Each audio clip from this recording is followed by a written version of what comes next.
secret လေမင်းကြီးဖွာဆိုင်ဆောင်ပြီးတယ်မနေညာကလက်ချမ်းလေးတော့ပြန်မရဘူးနောက်တော့သွားတဲ့လေတဲ့မိကုန်ဝေးတမေးမေးနဲ့လမ်းမေးကစီမှာငါထိုင်ကနေရေးရေးနဲ့မျက်စိမိတော့ကောင်းနေကမှုအေးဆက်ဆက်ခါသလာဖာယေ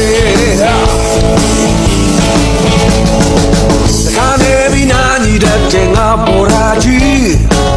နာနာကိုလဲကြည့်လိုက်တော့သူမှလည်းမရှိကောင်းမှုပြီးအောင်တော့စားတဲ့လူငယ်တွေကြီးဒီမဲ့ဟဲ့ကြီးလေ